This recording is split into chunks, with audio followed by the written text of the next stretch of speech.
प्यारे साथियों, कैसे हैं आप सभी। देखिएगा, आज कुछ क्वेश्चंस हैं केमिस्ट्री से संबंधित हैं, उनका हम रिवीजन करते हैं जो प्रीवियस एग्जाम पेपर में आए हुए हैं ना। काफ़ी क्वेश्चन ऐसे हैं जिन्हें आप मेरे साथ साथ सोल्व कर पाएंगे। कुछ क्वेश्चन हो सकता है कुछ नए हो आपके लिए, लेकिन आप कोशिश कीजिएगा सभी क्वेश्चन को सोल्व करने की। आइए शुरू करते हैं। पहला क्वेश्चन है, निम्नलिखित में विद्युत अपघटों में विलयन में से किसको कार की बैटरी में प्रयोग करते हैं? सोडियम सल्फेट, नाइट्रिक अम्ल, सल्फ्यूरिक अम्ल और पोटेशियम नाइट्रेट। तो हम सब जानते हैं सल्फ्यूरिक अम्ल का प्रयोग संचायक बैटरी में किया जाता है, चाहे वो हमारे घर की बैटरी हो, चाहे वो हमारे कार या बाइक की कार की बैटरी हो। नेक्स्ट बेटा, सीएनजी है। सीएनजी आप सब जानते हैं, मुख्य घटक जो है मिथेन है इसका, और ये प्राकृतिक गैस के रूप में प्रयोग की जाती है और आजकल ईंधन के रूप में, सस्ता ईंधन के रूप में प्रयोग की जा रही है। ठीक है, इसे बोलते हैं हम कंप्रेस्ड नेचुरल गैस। ठीक है, नेक्स्ट क्वेश्चन की तरफ बढ़ते हैं। मेरे साथ साथ सोल्व करने की कोशिश कीजिएगा, आसान हो जाएगा आपके लिए। बायोगैस संयंत्र में निष्कासित निम्नलिखित में से कौन सी गैस ईंधन गैस के रूप में प्रयोग में आती है? प्यारे साथियों, हम सब जानते हैं कि बायोगैस प्लांट जो लगता है उसमें कौन सी गैस होती है? मीथेन। आप सभी याद रखिएगा इस बात को, चाहे वो कोयले की खान हो, चाहे वो जमीन के अंदर कोई नाली या नाला हो, चाहे वो समुद्र का जलीय क्षेत्र हो या फिर कोई खनन वाला क्षेत्र हो, उसमें से अगर वो गैस निकलेगी, चाहे वो धान का ही खेत हो, उन सब में कौन सी गैस पाई जाती है प्यारे साथियों? मीथेन। ये अच्छा क्वेश्चन है, आप तैयार कर लीजिएगा। नेक्स्ट क्वेश्चन की तरफ बढ़ते हैं। धुआं स्मोक आवश्यक रूप से वायुमंडल में निम्नलिखित में के किसकी उपस्थिति के कारण होता है? हम सब इस बात को जानते हैं कि वायुमंडल में सर्वाधिक मात्रा में पाई जाने वाली गैस नाइट्रोजन है। नाइट्रोजन और ऑक्सीजन का कॉम्बिनेशन बनता ही नहीं है, लेकिन सल्फर के ऑक्साइड के साथ अगर मिल जाए तो हम देख पाते हैं कि वो धुएं का रूप धारण कर लेता है। नेक्स्ट क्वेश्चन की ओर बढ़ते हैं। क्वेश्चन है, निम्नलिखित में से कौन सी धातु सामान्य तापमान पर द्रव अवस्था में होती है? हम सब जानते हैं पारा एक ऐसी धातु है जो सामान्यतः द्रव अवस्था में पाई जाती है कमरे के तापमान पर, लेकिन अगर -40 से नीचे चले जाओगे टेम्परेचर तो ये भी सॉलिड फॉर्म में आ जाएगी, जम जाएगी। ठीक है, नेक्स्ट है, निम्नलिखित ईंधन में से कौन सा न्यूनतम वायु प्रदूषण करता है? मिट्टी का तेल, हाइड्रोजन, कोयला या डीजल। तो हम देखेंगे डीजल से भी धुआं निकल रहा है, SO2 है ना, निकल रहा है। मिट्टी के तेल से भी कार्बन की मात्रा अधिक होती है, कोयले में कार्बन बहुत ज्यादा निकल रहा होता है। तो इसका सही आंसर हो जाएगा हाइड्रोजन, और भविष्य का ईंधन भी हम हाइड्रोजन को मानते हैं, और भविष्य में सबसे ज्यादा प्रयोग किए जाने वाला भी अगर कोई ईंधन होगा हाइड्रोजन ही होगा। इसे आवारा तत्व या एक ऐसा तत्व, ये भी याद रखने का क्वेश्चन है, इसका परमाणु क्रमांक और परमाणु भार आप याद रखते हो 1H1, इसमें न्यूट्रॉन नहीं पाए जाते, है ना, इसलिए क्वेश्चन और ज्यादा अच्छा हो जाता है। नेक्स्ट क्वेश्चन की ओर बढ़ते हैं बच्चे। क्वेश्चन है, सिगरेट लाइटर में निम्नलिखित में से कौन सी गैस का प्रयोग किया जाता है? हम सब जानते हैं LPG का ही यूज किसमें किया जाता है? आपके लाइटर में, कोई भी लाइटर हो, है ना, यूज उसका सिगरेट में ज्यादा करते हैं। ठीक है, तो उसका प्रमुख अयस्क जो है, देखो हम कंफ्यूज होंगे प्रोपेन और ब्यूटेन को लेकर। एक्चुअली तीनों ही अयस्क, प्रोपेन हो, ब्यूटेन हो, मिथेन हो, ये तीनों ही बच्चे LPG में पाए जाते हैं, लेकिन इसमें सबसे शानदार रिजल्ट देने का कौन जाना जाता है? ब्यूटेन। तो इसलिए लाइटर में किसका यूज होता है? ब्यूटेन। मात्रा इसकी ज्यादा होती है, लगभग 46% से अधिक LPG में 60% तक जाती है। नेक्स्ट है, गोताखोरों में के सांस लेने के संबंधी क्रिया में उपयोग की जाने वाली गैसें हैं।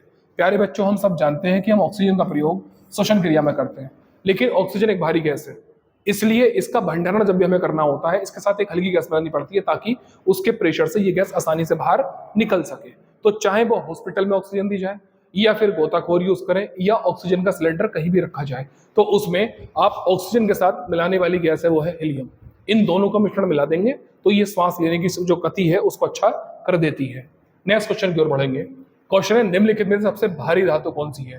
तो आप इनका परमाणु क्रमांक और परमाणु भार देख पाएंगे तो यूरेनियम सबसे भारी धातु इसमें नजर आ रही है। ठीक है साथियों, नेक्स्ट क्वेश्चन की तरफ बढ़ते हैं। क्वेश्चन है, आजकल सड़क की रोशनी में पीले लैंप बहुतायत में प्रयोग हो रहे हैं, इन लैंपों में निम्न में से किसका प्रयोग करते हैं? कोहरे के दौरान ना, कोहरा है, स्मोक है, फॉग है, उस दौरान अगर आपको स्पष्ट देखना है तो येलो लाइट ज्यादा अच्छा प्रेफर कर पाती है, अच्छा समय दिख पाता है। ठीक है, तो इसके लिए याद रखिएगा, जो भी शाइन लैंप होते हैं जिनमें चमक पैदा करनी होती है, उनमें हम नियॉन का यूज करते हैं। हाइड्रोजन और नाइट्रोजन का यूज किसी भी लैंप में एक्चुअल नहीं किया जाता, लेकिन अगर पीली रोशनी चाहिए तो उसमें यूज होता है सोडियम का। तो इस क्वेश्चन का सही आंसर सोडियम बनेगा। लेकिन अगर आपको कोई फ्लैक्स लगाना है, कोई ऐसा बल्ब लगाना है जिससे आपको अपना प्रचार और प्रसार करना है, दूर से दिखाई दे, तो शाइन बोर्ड में नियॉन का यूज करते हैं। ठीक है, नेक्स्ट क्वेश्चन की ओर बढ़ते हैं। क्वेश्चन आपके सामने, अंगूर में प्रचुर मात्रा में पाया जाने वाला ऑर्गेनिक अम्ल है। मेरे प्यारे बच्चों, देखो आपके सामने 2 ऑप्शन है, 4 ऑप्शन है, एसिटिक अम्ल, साइट्रिक अम्ल, लॉलिक अम्ल और आपका टार्टरिक अम्ल।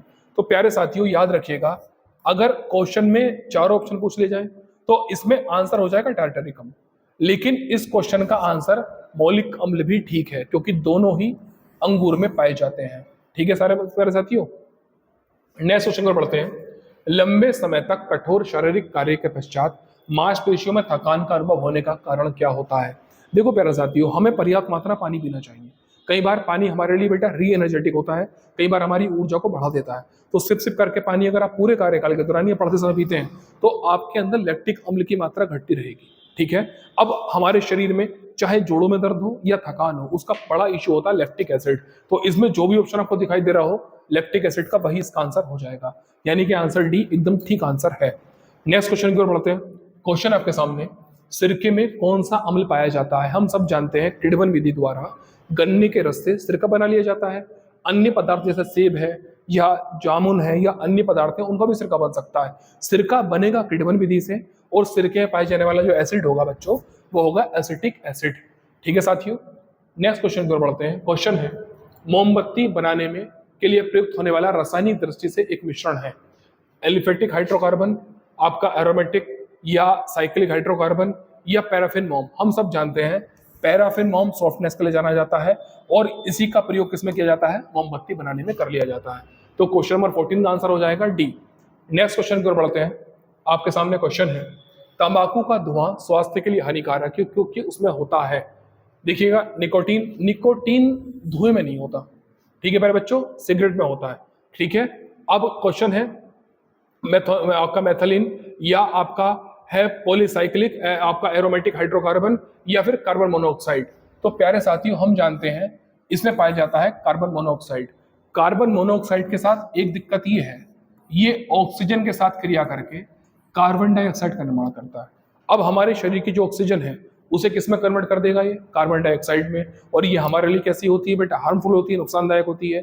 तो इसलिए सिगरेट का धुआं कार्बन डाइऑक्साइड से भी ज्यादा घातक होता है हमारे लिए, क्योंकि कार्बन डाइऑक्साइड के रूप में है, जबकि कार्बन मोनोऑक्साइड हमारे शरीर की ऑक्सीजन को कार्बन डाइऑक्साइड में कन्वर्ट करती है, इसलिए ये ज्यादा नुकसान पहुंचाने वाली चीज है। ठीक है, जिसे बोलते हैं ना सिगरेट स्मोकर, है ना, जो मतलब सिगरेट पी रहा है उसको तो नुकसान है ही है, जो साथ में बैठा है उसे भी लॉस होता है इसी कारण।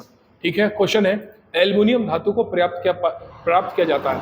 प्यारे बच्चों, पिच बिलेट से आप यूरेनियम प्राप्त करेंगे, ग्रेफाइट खुद में एक तत्व है, अर्जेंटाइन से आप बेटा चांदी प्राप्त करते हैं, और बॉक्साइट के माध्यम से आप एल्युमिनियम को प्राप्त कर सकते हैं।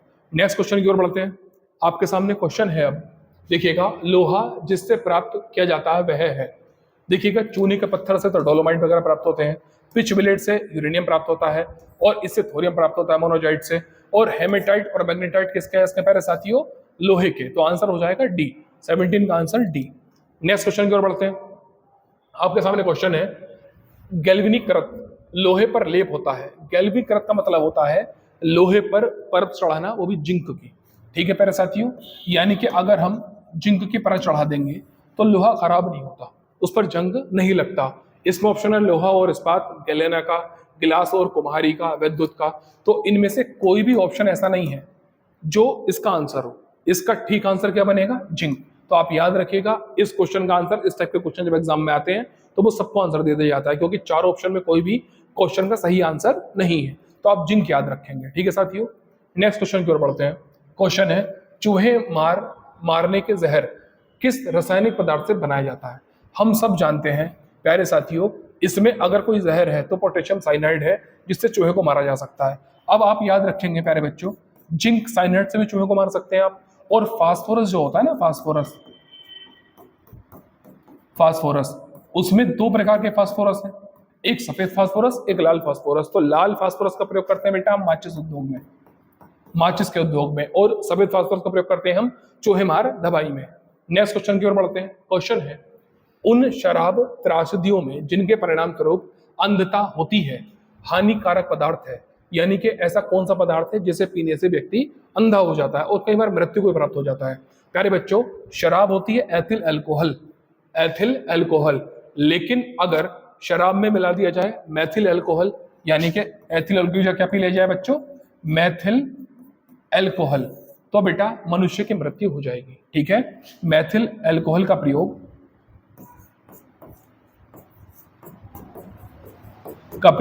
जहरीली शराब के रूप में किया जाता है।